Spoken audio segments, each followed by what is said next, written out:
Imagine you're just reading this really old, ancient text. You're deep into this gritty story about a dusty war between desert kings, right? Right, just a standard historical battle scene. Exactly. Swords are drawn, they're gathering all the loot. And then, out of absolutely nowhere, this guy just walks onto the battlefield. Just casually strolls in. Just strolls right in. But here's the wild part. This guy has no father. He has no mother. Like, there is zero record of him ever being born. Wait, really? Just a complete biological ghost? Yeah. He just appears, blesses Abraham. You know, the most famous patriarch in history, collects this massive payment from him, and then literally vanishes. That is insane. It's like a glitch in the historical record or something. It totally is. And if you've ever read the book of Genesis, you might actually recognize him. We're talking about Melchizedek. Oh, right. The king of Salem? Yep. He usually just gets treated like this tiny footnote, a priest who hands out some bread and wine and leaves. But there's way more to him than that, isn't there? Oh, absolutely. In this deep dive, we're going to cover 3 concrete things about him that are just mind-blowing. First, his completely impossible birth. Okay, I'm already hooked. What else? We're also going to look at the massive bureaucratic cover-up by mainstream religion, and finally, how some people viewed him as an actual cosmic commander. Wow. And, stick around until the end, because we're still going to talk about how this ancient mystery literally changes how you deal with your own everyday life. Exactly. So let's jump right into the deep end. We're looking at some texts that were actually left out of the official Bible. Like the apocryphal stuff? Yeah, specifically this one called the Book of the Secrets of Enoch, or To Enoch. It gives us his origin story, and it is a massive family drama. I love a good ancient drama. Set the stage for me. Okay, so it starts with a guy named Ner. He's actually Noah's brother. Wait, Noah? Like the Ark? No, the very same. So Ner is this super devout guy married to a woman named Sophonim. And they're both really old, like way past the age of having kids. Right, so a biological family is just totally off the table. Completely. But then, out of nowhere, Sophonim gets pregnant. And they haven't been intimate in years. Oh boy, I can see where this is going. Yeah. In the ancient world, that is a huge scandal, right? Massive scandal. Ner completely loses his mind. He confronts her, panicking, accusing her of cheating on him, and basically tells her to get out of his house. That is brutal. How does she even respond to that? She is just devastated. I mean, she can't explain what's happening to her own body, and the shame is so heavy that she actually collapses and dies right there on the spot. What? She just dies of grief. Literally drops dead. It's an absolute tragedy. And Ner immediately feels terrible, right? He's consumed with guilt. Well, yeah, I'd hope so. What does he do? He secretly calls his brother Noah over to help him bury her. I didn't know this before researching, but they actually try to hide her body to cover up the scandal. Wow, so they're trying to sweep this miraculous pregnancy under the rug. Exactly. They lay her out on a bed, getting the burial clothes ready, and while they're physically dealing with her dead body, Right. her womb opens up. No way. Please don't tell me a baby comes out of a corpse. It's not just a baby. What comes out is a fully formed 3-year-old child. Wait, a 3-year-old? Like walking and talking? Walking, talking, and he's not even naked. He comes out wearing these clothes that look like they're made of glowing light. That is genuinely terrifying. It gets weirder. He sits up next to his dead mother and just starts singing psalms. And he already has the physical mark of the priesthood carved into his chest. Okay, my mind is officially blown. How do Noah and Ner even process that? They are terrified. They fall straight to their knees. Noah actually points to the mark on the kid's chest and calls it the seal of the Lord. So they realize this isn't some human scandal, it's totally divine. Right, but think about what this means. If he's literally born from a dead body, he represents a kind of life that death just can't touch. Oh, wow. This changes how I think about his whole existence. He completely bypassed normal human biology. Exactly. He isn't Ner's biological son. He's life springing directly out of the silence of death. But wait, if Noah's there, doesn't that mean the Great Flood is coming, really soon? Yes, you hit the nail on the head. The timing is a logistical nightmare. The world is about to be destroyed by water. Right. And Noah's building a wooden boat to save physical life. Animals, his family, all that. But Melchizedek is totally different. He doesn't need a physical boat. So what happens to him? Does he just float? God actually sends the Archangel Gabriel to physically grab the kid and take him away before the flood hits. Take him where? To the Garden of Eden. Wait, Eden? I thought that was locked up after Adam and Eve got kicked out. It was. It's basically a locked, closed-off dimension. Gabriel uses Eden as a spiritual vault to keep Melchizedek safe during the apocalypse. That is so clever. So Noah's Ark saves the physical world, but Melchizedek is like a living ark for the spiritual world. Beautifully put. He just waits out the flood and all the centuries after it in this higher dimension. Which perfectly explains why he hasn't aged today when he finally meets Abraham on that dusty road centuries later. Right. He survived the total reset of humanity without a boat. And Abraham just immediately recognizes this, doesn't he? Oh, totally.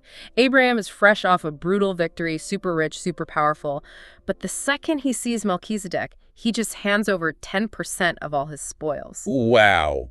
Just an instant recognition of, like, absolute cosmic authority. Yeah, but here's the part that really caught me by surprise, how the religious establishment tried to handle this guy. Oh, I bet they hated him. Organized religion loves rules and pedigrees, right? Exactly. A rogue immortal priest who doesn't check any of their boxes is a massive threat. So they tried to domesticate him. Domesticate an immortal. How do you even do that? In later rabbinic traditions, they started spreading this rumor that Melchizedek wasn't a mystery at all. They claimed he was just Shem. Shem, as in Noah's oldest son. Yep, just Shem using a different title. But that makes zero sense. If he's Shem, he obviously has a mother and a father, Noah and his wife. Exactly. It totally contradicts the original text that says he has no genealogy. Why would they force such a glaring contradiction? Like trying to fit a square peg in a round hole. Because in the ancient world, religious power was a monopoly. To be a priest, you needed the biological paperwork. You had to prove you were from the tribe of Levi. Ah, I see. It was an exclusive club. DNA was your VIP pass. And Melchizedek proves that God doesn't actually need human permission or DNA or a stone temple to operate. So they were terrified. They tried to slap a label on him just to drag him back into their bureaucracy. Yep. But some folks saw right through it. The author of the book of Hebrews in the New Testament actually uses Melchizedek to roast the religious establishment. Oh, I love a good ancient roast. Yeah. What did they say? They pointed out a hilarious technicality. Levi, the guy whose bloodline controls the priesthood, wasn't even born yet when Abraham bowed to Melchizedek. Oh, right. Levi was Abraham's great-grandson. Exactly. He was technically still in the loins of Abraham. So when Abraham bowed, the entire future human priesthood was bowing to Melchizedek too. That is a massive flex. Yeah. Human bureaucracy submitting to indestructible life. It's wild. But while the mainstream folks were trying to cover him up, there was a fringe group out in the desert who went the total opposite direction. Wait, who? The Essenes, the guys who lived in the Qumran caves and wrote the Dead Sea Scrolls. Oh, right. The guys who totally isolated themselves because they thought the Jerusalem temple was corrupt. Exactly. They saw the mainstream priests as bought and paid for politicians, so they lived in the harsh desert waiting for divine justice. And they were obsessed with Melchizedek. Obsessed. We found this super fragmented scroll out there called 11Q13, and it totally strips away the image of a quiet guy with bread and wine. What is he in their scroll, then? A towering celestial commander. The text actually calls him Elohim. Elohim. Wait, isn't that a title strictly reserved for God or like the highest divine beings? Yep.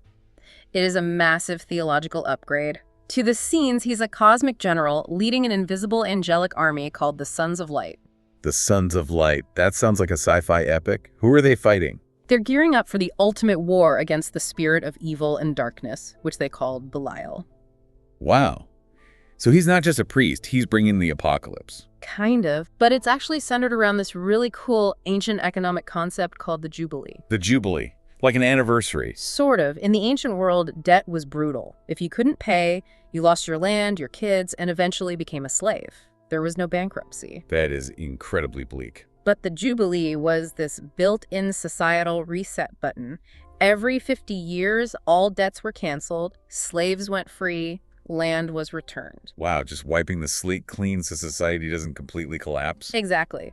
Now, the Essenes took that economic rule and scaled it up to the entire universe. Oh, I see where this is going. They believed humanity had basically sold its soul into spiritual slavery, and Belial held all the receipts. So Melchizedek is the one who comes in to trigger a cosmic jubilee. Yes. He's the ultimate auditor. He executes a master override, burns the ledger, and permanently cancels the debt of human failure. That is profound. For a group of poor, disenfranchised desert rebels, that must have been such a comforting idea. Right. They didn't want a human politician. They needed a hero of pure light to bring infallible justice. They were basically waiting for a cosmic hacker to wipe humanity's hard drive clean. That is the perfect way to describe it. But, the way people viewed him totally changes depending on where you look. Oh, someone else have a different theory? Oh, yeah. If we leave the desert caves and go over to Alexandria, Egypt, which was like the intellectual hub of the ancient world. Right. Lots of philosophy and big thinkers there. Exactly.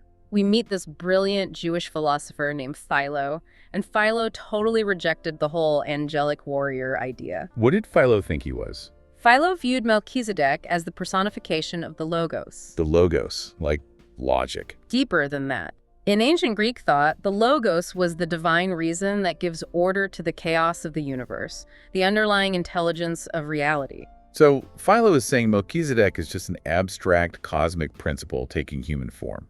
Exactly. And he builds this entirely by looking at his names. Melchizedek literally means, my king is justice. Okay. And he rules a place called Salem, right? Yep. And Salem comes from the root word shalom, which means peace. So he's the king of justice, ruling the city of peace. Oh, wow. King of justice first, and then king of peace. The order matters, right? It totally matters. Philo is extracting this universal truth. You absolutely cannot have true peace without foundational justice. Because peace without justice is just a temporary ceasefire. That is so deeply true. Right. But it brings up a really weird question. If he's just an abstract concept of divine reason, why does he physically hand Abraham actual bread and wine? Yeah, how does an abstract idea sit down for a meal in the desert? Well, Philo says the bread and wine were tangible, physical forms of divine wisdom and joy. Oh, love that. Think about Abraham in that moment. He just survived a horrific war. He's probably dealing with severe combat trauma. Right, he's exhausted. He doesn't just need food, he needs his soul put back together. Exactly. The violence distorted him, so the Logos physically stepped into reality to recalibrate him. So Melchizedek is the moral compass of the universe, just stepping into the dust to bring balance to one tired guy. It's a gorgeous concept. Truth and justice aren't things we invent. They are fundamental forces we have to align with. It is such a wild journey. From a kid born out of a corpse, to an immortal survivor, to a cosmic hacker, to the literal intelligence of the universe. It really is. And that brings us to the really important question. What does this change in everyday life? Yeah, how do we apply a glowing immortal priest to, like, paying bills and going to work? Well, think about the debt we carry today. Not just financial, but emotional debt, social debt. Oh, absolutely. We are constantly keeping score. Who owes us an apology? Who we owe a favor to? It's exhausting. It really is.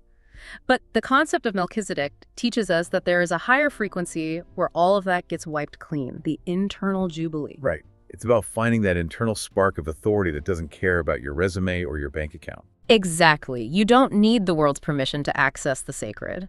But there is also a really stark warning in his name. Justice before peace. Yes. Do not ask for peace in your life or your relationships if you are actively being unjust to the people around you. Ouch. That hits close to home. Yeah. You can't bypass the King of Justice to get a house in the City of Peace. You really can't. Oh. You have to do the work of equity first. If you want that recalibration, you have to align your behavior with the truth. It completely shifts how you operate. You stop trying to manipulate situations and start trying to synchronize with a higher moral order. Exactly. Melchizedek is the ultimate reminder that the divine doesn't wear a sanctioned uniform. It can just appear, give you exactly what you need, and vanish without waiting for applause. He's not looking for followers. He's looking for partners in justice. Perfectly said.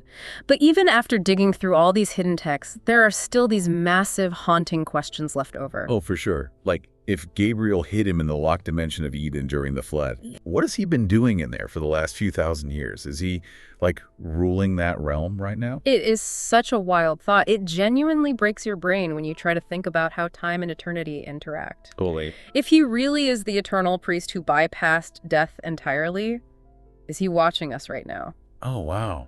Just quietly observing the world. Yeah.